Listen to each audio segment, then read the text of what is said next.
further ado, I wanted to welcome Justin to the conversation today. And I'm going to explain a little bit about why I'm really excited to have you talking to us and why it is an IT company is talking about sales in general and what I think we have that's interesting to share. So first of all, I got introduced, Justin, to you by way of an acquisition we did. We acquired a company. They looked at our sales process and said, you really should read this book called The Machine. So I bought the book and I threw it in my briefcase and I didn't read it, is what happened. And then I was flying to meet this individual. He was in Toronto, I'm in Calgary.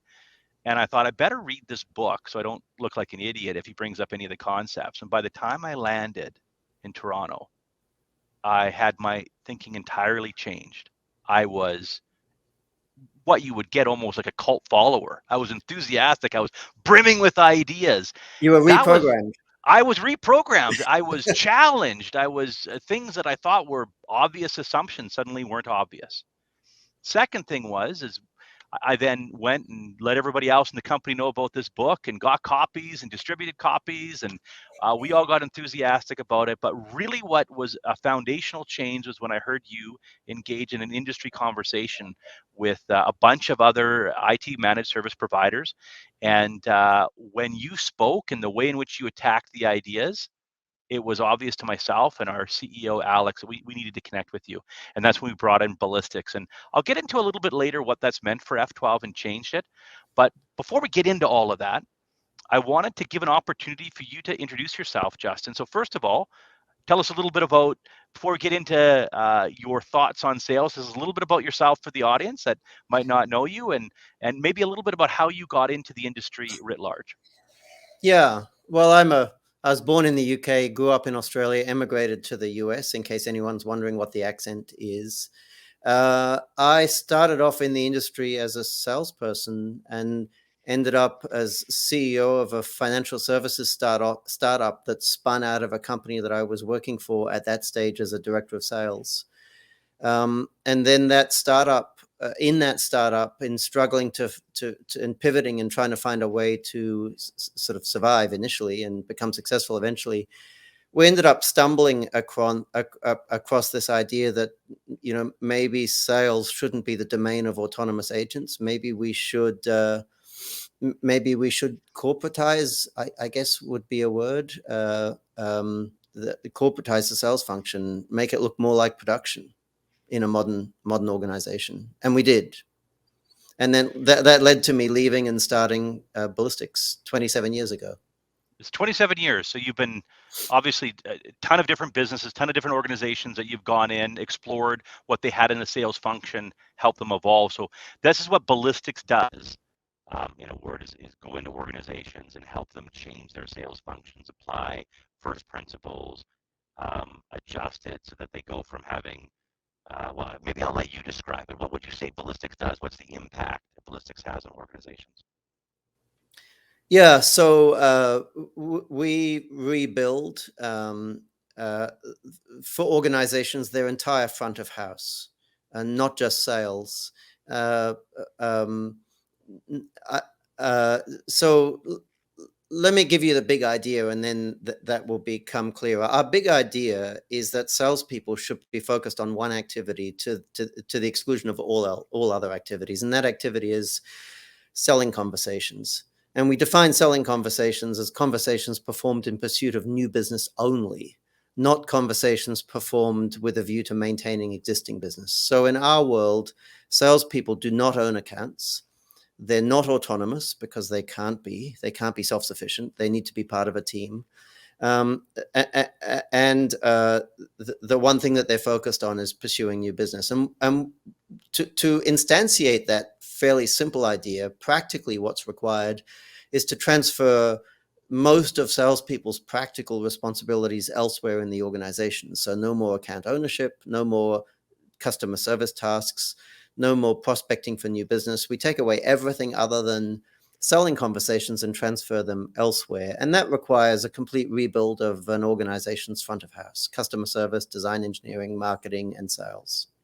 And there's a lot to unpack in what you just said. And I think those who are hearing it might not understand at first, when they first encounter this idea, how revolutionary it can be for an organization. And it depends upon how far they are from that model. And I just want to explain a little bit, it might be instructive about where F12 was at. So like a lot of organizations, we grew on the backs of our founders, finding opportunities, prosecuting opportunities, and making sure that we're bringing, the message of what F12 services offer to other individuals out there. I just got a little note that my mic is coming up a bit pixelated. Is that It is. correct? It is? Okay. I'm just going to try and turn my headset on and off. It might be a Bluetooth thing. Just 1 second. All right, I'm back. Yes, you're good. Is that better? Yeah. Okay, the miracles of technology, and I see my cameras now. Does everything seem okay right now? Yeah. So Okay, let me well, answer the question. I think most people probably heard it. I could still understand you. The question you were pointing out that in the genesis of your organization, the founders went out and won business themselves, right? Yeah, founders, and then eventually, like a lot of organizations, we eventually had branches, and you had general Yeah. managers who had and account managers who had a shared responsibility. We had a defined sales process, but exactly what you were talking about, those who were responsible and accountable for bringing in new business, new logos, if you want to use that term, were also responsible and accountable for service delivery, for administrative functions, for just a Yeah. host of other things that were involved. And sales was one of those things that you did in addition Yeah. to the other activities.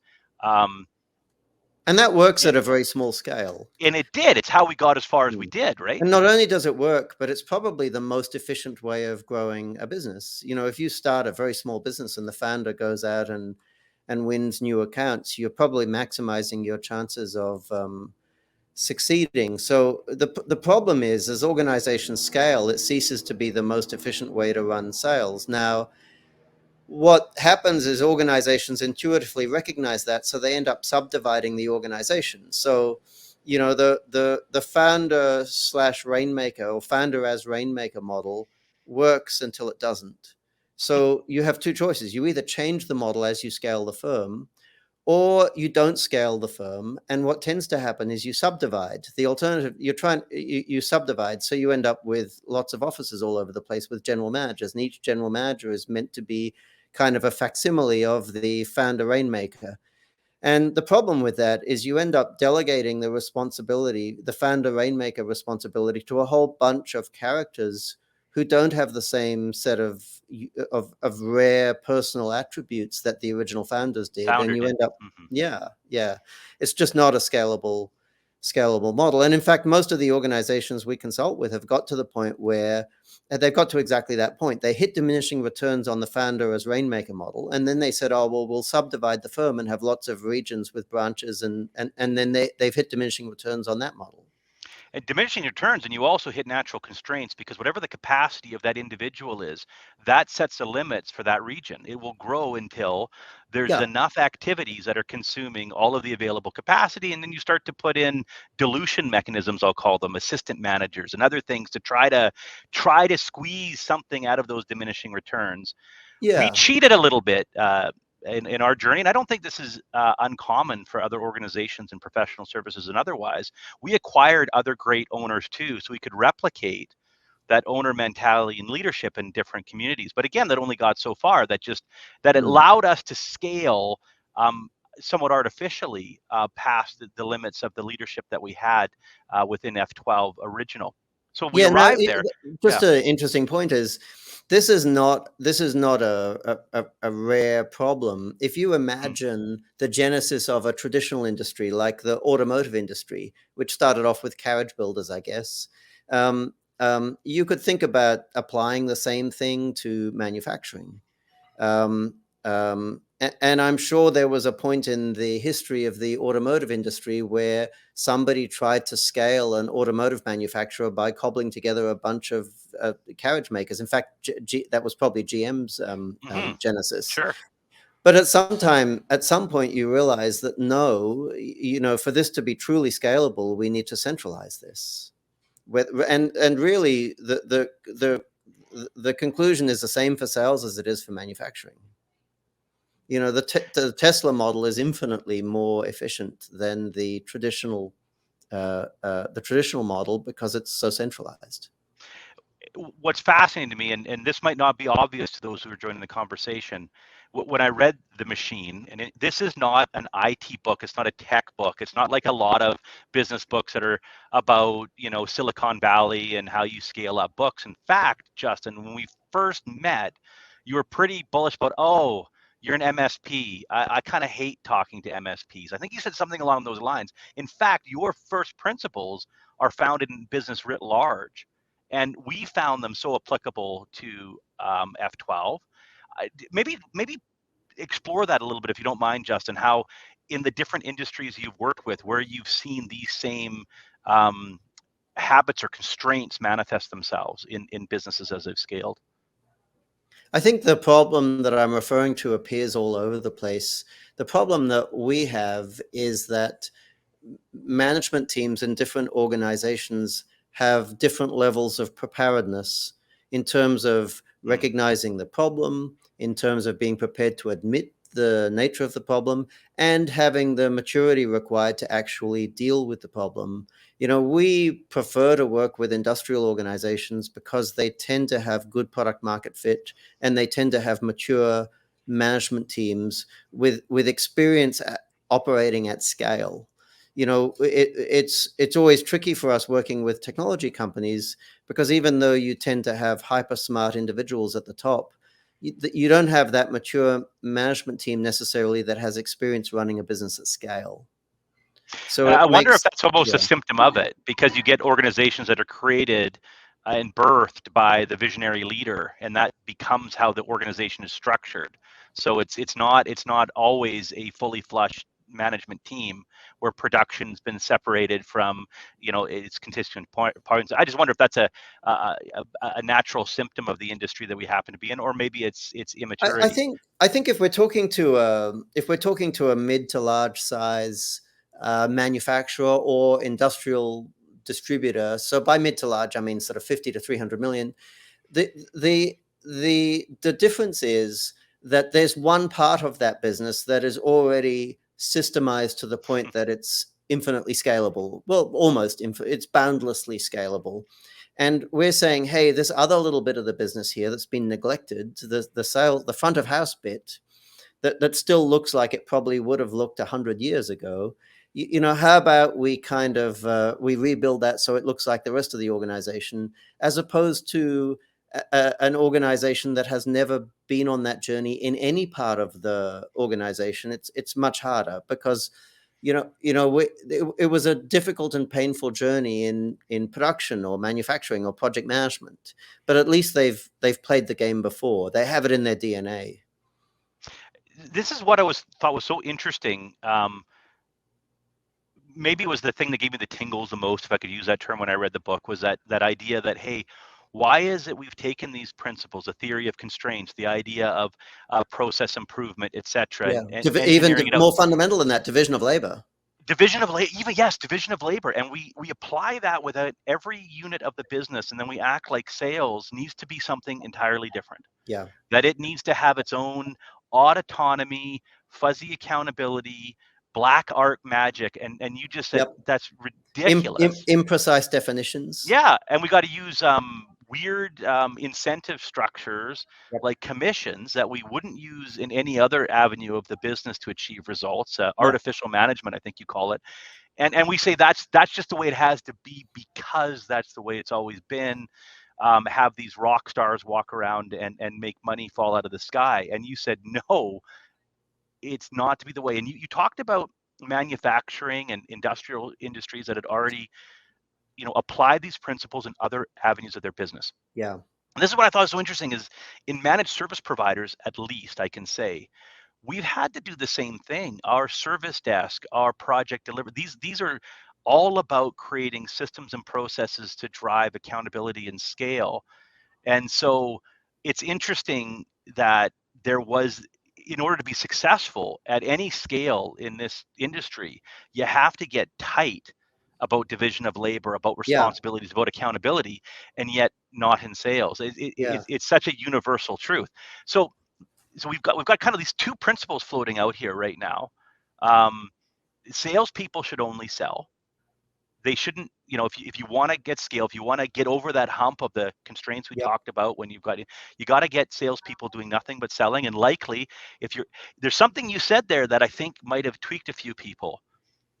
You said, well, they shouldn't be prospecting then. Salespeople shouldn't be prospecting. That's going to sound very, very contradictory to somebody who hasn't read your book or encountered you before, Justin.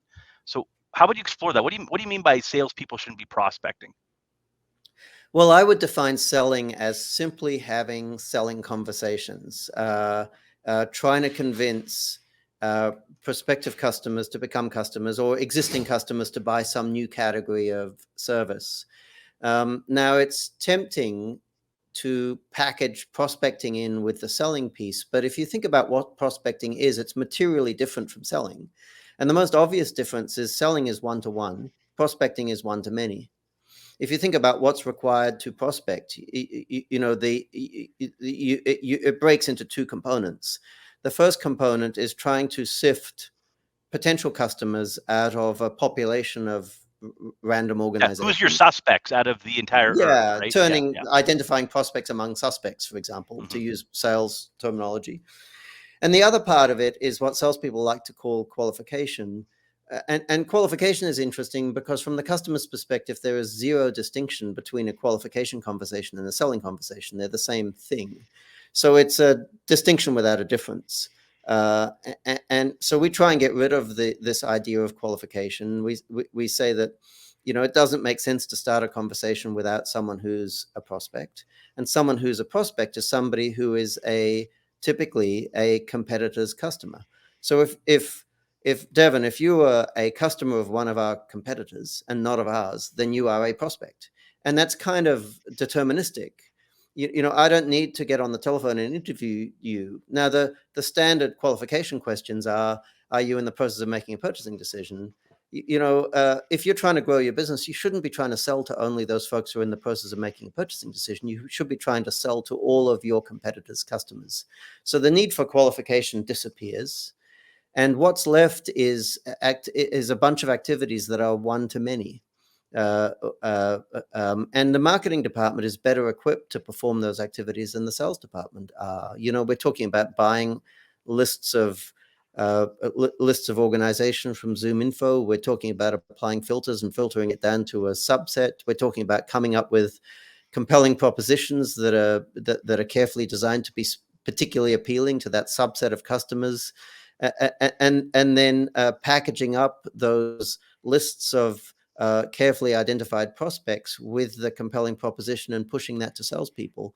We argue that should be the responsibility of the marketing department. The problem is the marketing department in most organizations is very reluctant to take responsibility for the origination of salespeople's opportunities, because the traditional definition of opportunity makes it an almost impossible endeavor. So we have this kind of Gaudian knot, and we have to pick it apart.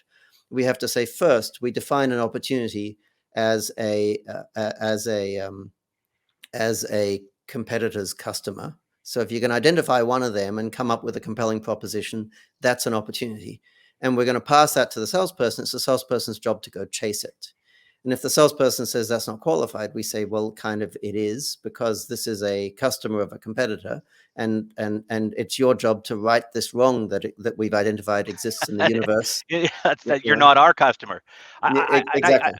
And this is why I want to go back to that, because I think this helps tie in the concept of salespeople shouldn't be selling, and the next thing we talked about, which was the division of labor, because we have salespeople, and marketing might create glossy flyers or help with the value proposition or other supporting material in a traditional business.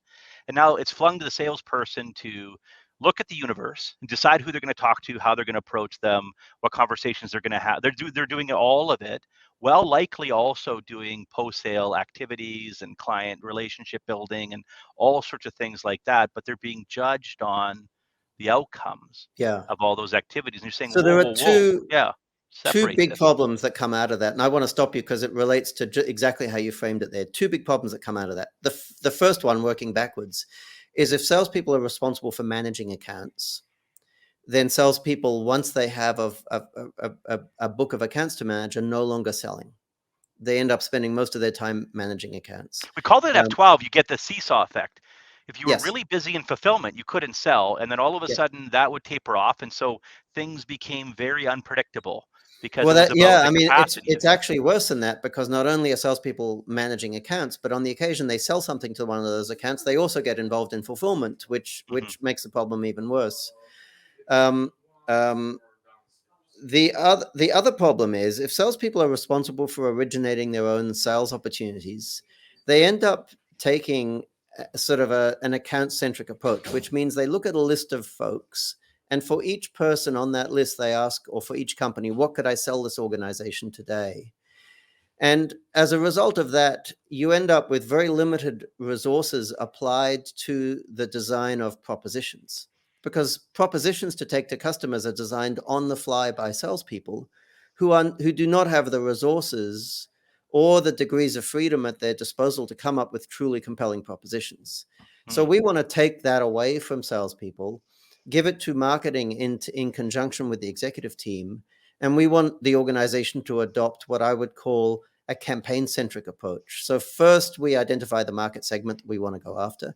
Then we come up with a truly compelling proposition for that market segment, which hopefully is a proposition that's so aggressive that salespeople wouldn't have been able to come up with it themselves, because they don't have the mandate to make such a crazy promise. CEO to say yes. Yeah. I'll be confident on that. Yeah. Yeah, you're proposing what? Vendor managed inventory, which has been transformational for Good example. Yeah. Yeah, it's something that a very smart salesperson possibly could have conceptualized, but they never would have been able to offer that, and they wouldn't have offered it even if they could, for two reasons. Number one, they don't have a mandate that allows them to make such a crazy offer. We're going to give away stuff for free, and we're going to bill you on consumption rather than delivery. They could never do such a thing. But also they probably wouldn't, because they would see it as competing with their relationship with the customer. It essentially makes them redundant. And this is where I think for those who are following us along so far, there ought to be some discomfort. Because there's a view of, well, let's just take sales as it is, as we've conceived it, make it better. Please do that. And then the answer back is, well, your conception of it's wrong. Your sales problem is a customer fulfillment problem, is a marketing problem, is maybe even a product and positioning and executive problem. I'm going to share something that's been shared with me a number of times. I'm sure you've heard this in other forums, and I would like to get your reaction on it. It's been put to me this way several times about sales by people who aren't in sales. Not by our CEO. I want to condition this, but I think it's written out there. It goes, salesperson says, nobody wants to buy blue widgets. They're always buying red widgets. Owner of the company goes back, yeah, but all we have is blue widgets. If everybody wanted to buy blue widgets, I wouldn't need you. Your job is to go out there and convince people who want red widgets that they should actually buy blue widgets. That's what sales job is. I think that's emblematic of the wrong-headed thinking, but I'm curious what your reaction is to a narrative about sales function and organizations such as that.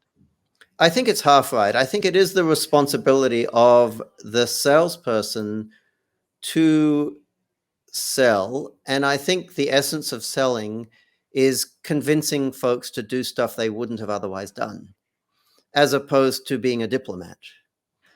However, so that is the salesperson's responsibility. However, I would not want to be a salesperson working for an organization that was trying to sell customers something that they didn't want.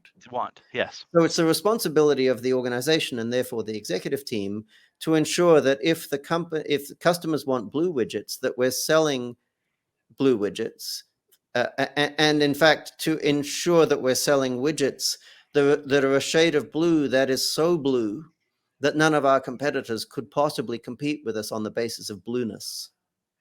Great example. Yeah. So it's like missing the point, which is sales. It needs to do the best job possible of prosecuting the sale, no doubt about it.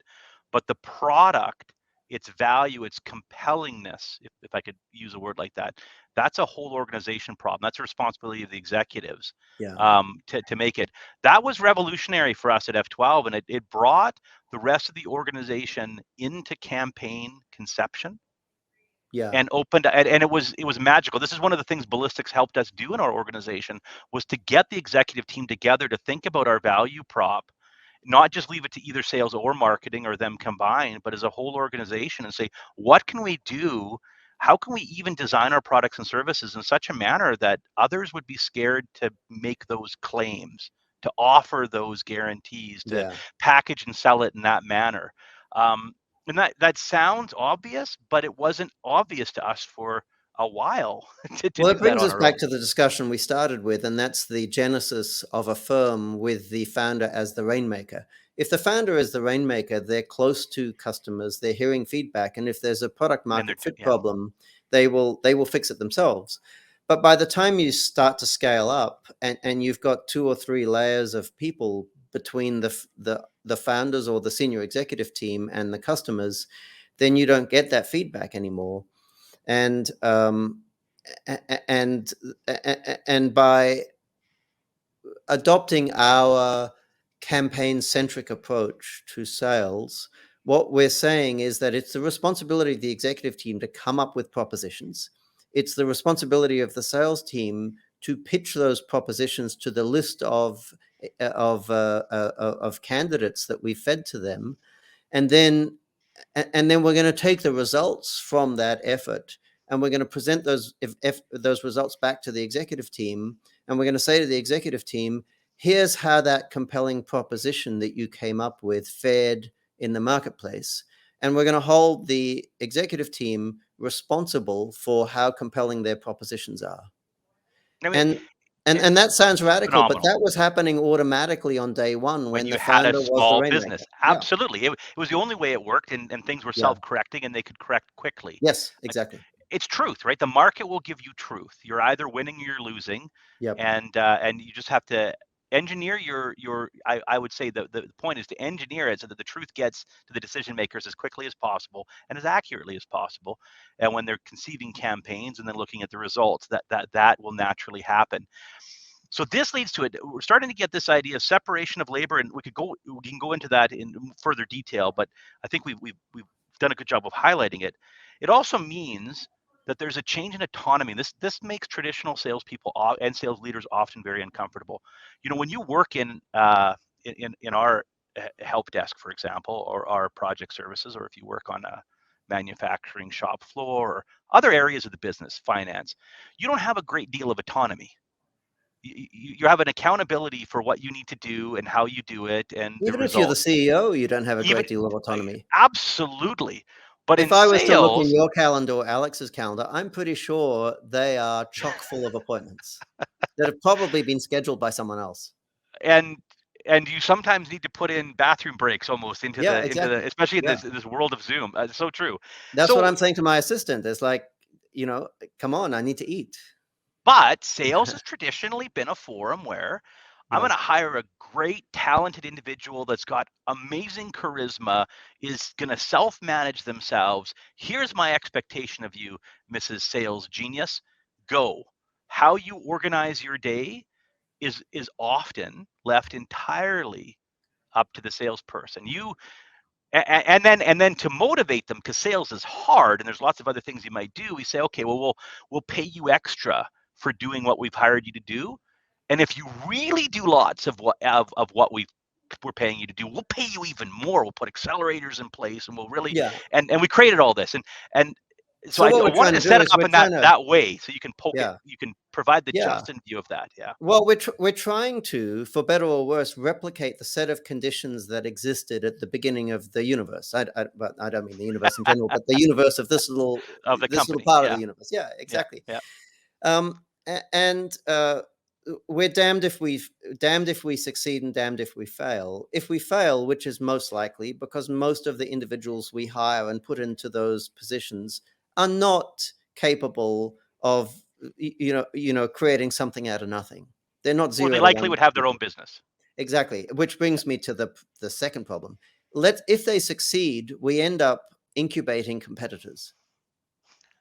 Because if they are one of those few people who are capable of going from 0 to 1, as Thiel says, then as soon as they achieve some level of success, they're going to recognize that it's idiotic of them to continue working for the organization that gave them this tremendous opportunity.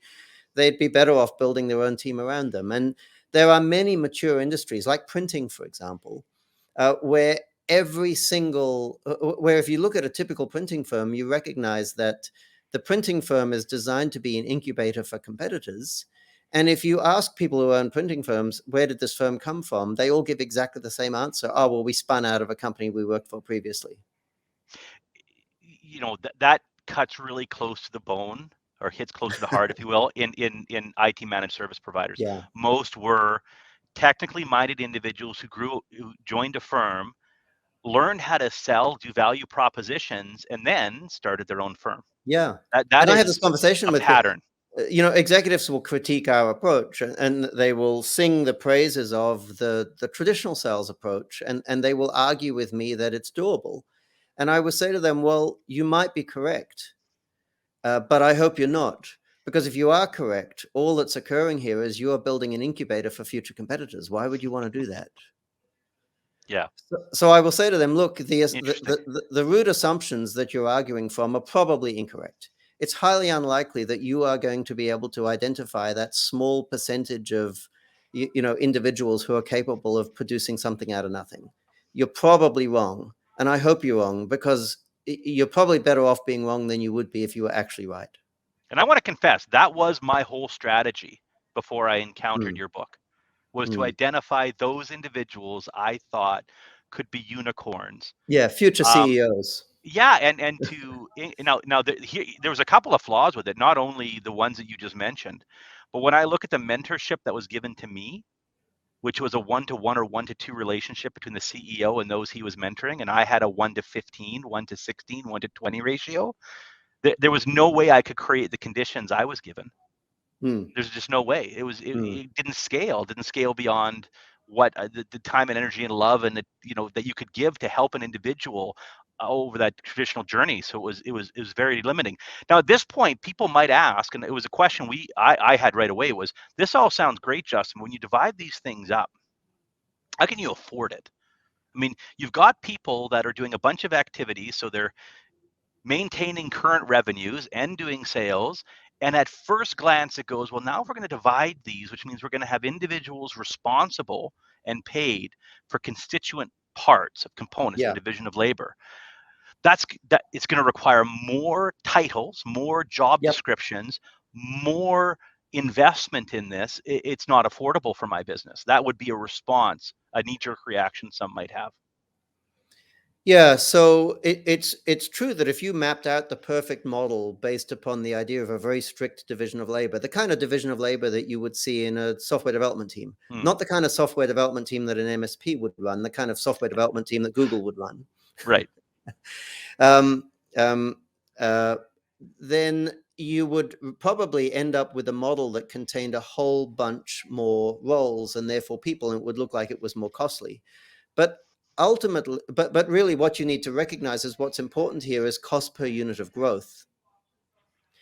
And your current model might look efficient in terms of cost, but the question is, how much are you spending per unit of growth with your current model? If you're not growing at all, then the fact that you're not spending much per unit of growth should also be keeping you awake at night. Like, you can't be bothered by one and not be bothered by the other. Now, the benefit of division of labor, and Adam Smith recognized this back in the 1700s or whenever he wrote his book, is that you get extraordinary increases in efficiency as a consequence of specialization, right? So what tends to happen is, as you start to apply division of labor and put those additional people in place, you get if you do it in the right sequence, you get very fast and very significant increases in efficiency. And those increases in efficiency mean not only that the organization does a better job of delivery, but also that more selling conversations start to occur. So it ends up being a self-liquidating exercise. So yes, if you navigate this journey correctly, you will end up with a bigger team, but you'll also end up with significantly greater revenues and happier customers. And I want to testify to that, because this was a journey I had to have some faith in, and put a little bit of my reputation on the line to start, Yeah. and convince others. And we had all of our individuals who were involved in account management, sales / fulfillment journey, and I think at the time it was somewhere between 16 and 20. And and when they were really busy in sales activities, they probably were underserving their existing customers, and of course vice versa. More often it was attention going to the loyalty to the customers we had, and not to selling conversations with new prospects, or they're being neglected or phoning it in, as it were. So now we have a small team that just engages with new customers, does selling. Our team that's doing fulfillment gets to focus on our customers. Yeah, we have more titles, more but our funnel's 63% higher based upon those activities. And more importantly, just for the cost, I just ran the numbers before, so I would know this year, we're a little over a year into running this model. Our outbound sales team, including the tools they use, the oversight, the management, we're more than 10x this fiscal year, and our year starts in November for what it's worth, that of the contract revenues they brought in versus their cost. 10x, and we've got a lot of leg room yet to grow. So I didn't think we'd get there a year ago right away. It was not obvious to me. It was a bit of a leap of faith that this would pay for itself, and then more. And fortunately, we had the buy-in from the ownership group here to make this investment.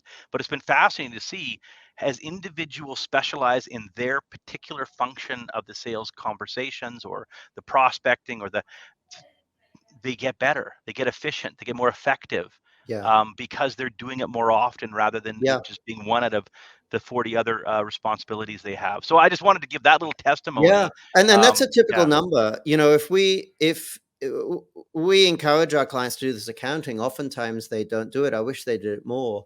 But to calculate the marginal cost of new business won, where new business won is based upon the net present value of with contracts, it's easy because it's a contract. But even in the case of non-contract business, you can still estimate the net present value of a new logo, or net present value of a new category of business that's been sold to an existing customer. So the calculation that I would encourage everyone to do would be greater than the contract value, because that's just the entry point of the engagement, not the carry on. Yeah, a percentage of people who sign 3-year contracts will extend. So really, the NPV, the net present value, should be greater than the initial contract value, unless you know that you're going to do a shitty job of managing it. And unless there's no other services or products or anything you could sell them either, which is unlikely. Yeah, if you wanted to, you should almost gross up a new logo greater than a incremental business for an existing logo, because you have more upside. But fair point. But the interesting ratio is to look at the net present value of new business versus the marginal cost of the sales function. And, direct marketers will talk about, return on ad spend as a multiple. They'll say, oh, well, we're selling, I don't know, potato peelers or whatever the case is, mosquito repellent or encyclopedias, let's say. And we run an ad on, CNN, and we do 3 or 4 times ad spend. And that's kind of a threshold, 3 or 4 times ad spend. So I would encourage founders to think, or business owners to think about the net present value of new business as a multiple of sales spend. So the marginal costs associated with sales, not the unloaded, no overhead, but the salespeople, the internal sales team, the supervisor, and whatever you spent on Zoom info or the like. Calculate the net present value of business won as a multiple of those costs. And in most cases, if your organization has product market fit, you're going to discover that your sales function, if it's designed along these lines, is doing 5 to 10 times ad spend. It is generating 5 to 10 times, new business value. And that's based upon the contribution margin, not based upon revenue. So the question that what's frustrating for us is why the hell aren't organizations scaling sales faster? And the reason is they're not used to it. They're used to the idea that you employ a salesperson, they get busy managing existing accounts, and they don't actually generate that much growth for the organization. But if you design this properly, you can end up in a situation where we're adding a salesperson. When you add a salesperson, you know that this person is either going to fail, and if they fail, they're going to fail in the first couple of months. But if they succeed, they're going to generate 5 to 10 times their incremental cost in new business. Which is kind of brings the next part of it. You started saying this is a front of house discussion. This isn't just about sales. Yeah. We've already explored how marketing and account management or fulfillment is involved. But that point you just made is instructive, and you call it out in your book. You called it out in conversations we had to say, when this engine, this machine is working and refined, and it'll continue to accelerate, you're now creating a problem in your organization, because the pace at which you've brought in new business, scoped it, whether you're, engineer to order, whatever your model is, there's fulfillment that needs to happen. There's teams and resources that need to have it there. Is the rest of the organization now capable of scaling up to the demand that you're generating? And often, I think, at least for us, you start with a conversation about, well, sales is just not getting us where we need to go. But once you fix that problem or even approach fixing it, you quickly expose other constraints in your business and have to solve for them. And we don't have time to go into all of that, but to say that Ballistix and the machine in your model is as much about that and how you engineer the whole organization to solve for that, as it is about the conversations we've just had earlier on into how you do the demand generation and prosecution. Yeah, and in fact, that's practically the hardest part. If I think about the engagements we work on, we probably do 80% of our work on what we call the operations side of the line rather than the sales side of the line. So on the sales side of the line, we would put marketing and sales. And on the operations side, we would have customer service, customer success, sales engineering. Onboarding would be a variation of customer success in a non-technology environment. We'd call all of that operations. And re-engineering those departments and getting them to the point where they can do exceptional work, but also scale rapidly to keep up with the volume of new business is oftentimes, well, is always, not oftentimes, is always significantly more work and much more difficult than the work that we actually have to do with sales. And I will testify that's true. The lessons are universal. It's really interesting. I think sometimes we think we're unique, we're in a unique industry, or we solve things. But when you encounter thoughts in business again and again, where you go, oh yeah, okay, we're not unique. This is a pattern organizations fall into. And when you solve, it really is a theory of constraints, right? When you solve for one constraint, you create another. That is the nature of systems. There's going to be somewhere where things bottle up. Yeah, well, and to go one step further with the theory of constraints reference, if you want to scale an organization aggressively, if you want to grow 20% per year or faster, which above a certain size becomes aggressive growth, not if you're $1 million business, obviously, then you actually you can't afford to have the constraint moving all around the organization, because if that's the definition of chaos, right? You don't know what you should be optimizing for today because the constraint's in a different location. So that means you need to forward load capacity to ensure that the constraint doesn't move from sales to operations. So or to engineering or to wherever. We need to have protective capacity in customer service. Onboarding or customer success, we need to have protective capacity there. We need to have protective capacity in engineering, particularly design engineering, the sales-facing portion of the engineering department. And protective capacity means in all those parts of the organization, we need people who are sitting there twiddling their thumbs from time to time. Now, if there's a radical thought that you said, that would be, that's got to tweak some ears. Exactly. And, most senior executives are smart enough to understand that you can't scale a complex system if you attempt to activate all of its components simultaneously. I mean, that's idiotic. That's high school, past grade 10 in high school, you should have learned that or figured that out from whatever studies you did in biology or physics or something. However, or driving your car, frankly, or motorbike, or whatever. You just can't operate in the red all the time. Yeah. Exactly. A senior executive who goes home and works on their car would never make that error when they were working their car, or even organizing their family, for who's going to take the kids to soccer.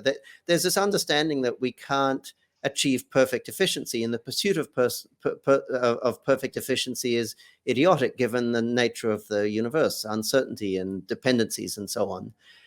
So we would never try and do it servicing our car or organizing our family's weekend trip. But we go into work and we think the key to making our organization profitable is to have everyone in the organization fully activated at all times.